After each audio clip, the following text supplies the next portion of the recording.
இன்றே டவுன்லோட் செய்து உங்கள் ஃபேவரட் ஷோக்களை என்ஜாய் பண்ணுங்க. ரொம்ப டயர்டா இருப்பீங்க. லஞ்ச் வேற ஒழுங்கா சாப்பிடலன்னு கேள்விப்பட்டேன். அதான். நான் லஞ்ச் சாப்பிடலன்னு உனக்கு எப்படி தெரியும்? பின்ன நாங்க தான் அங்கங்க ஆள் போட்டு வச்சிருக்கோம்ல. உங்க ஹெல்த் மேல உங்களுக்கு அக்கறை இல்லாம இருக்கலாம், ஆனா எங்களுக்கு இருக்கு. வாங்கிக்கங்க மேடம்.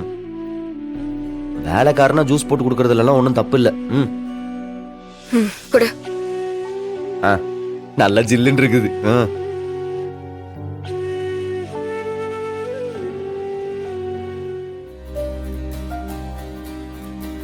எப்படி சூப்பரா?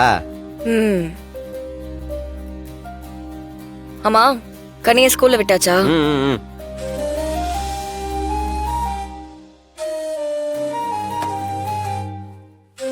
மாமா, கடைக்கு போனீங்களா?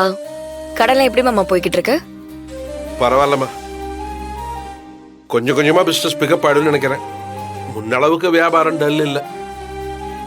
நான் கல்லால போய் உட்கார்ந்ததுக்கு அப்புறம் நம்ம பசங்களுக்கு எல்லாம் ரொம்ப சந்தோஷம். ராகவனும் பழையபடி கடைக்கு வர ஆரம்பிச்சிட்டானா நல்லா இருக்கும்லனா? வந்து என்ன பிரயோஜனம்? அவன் பண்ண காரியத்துக்கு ரோட்ல நடமாட முடியல வள்ளி.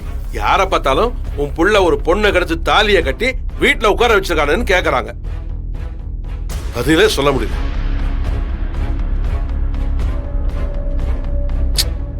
ரொம்ப அசிங்கமா இருக்கு வள்ளி.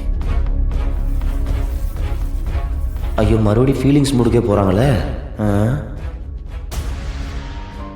ஏன்ட்ட என்னைக்காச்சும் ஒரு நாள்னா பரவாயில்ல, ஓகே. ஈவினிங் ஸ்நாக்ஸ்னாலே சோளம் தானா? மாறவே மாட்டேன்.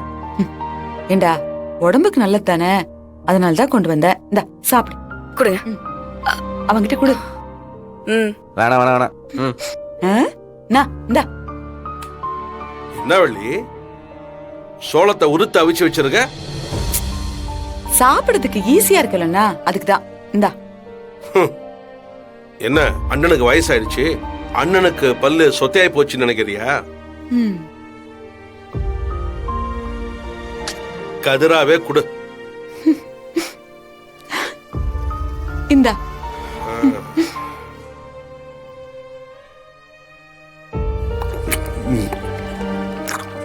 பார்த்தல, பல்லு ஸ்ட்ராங்.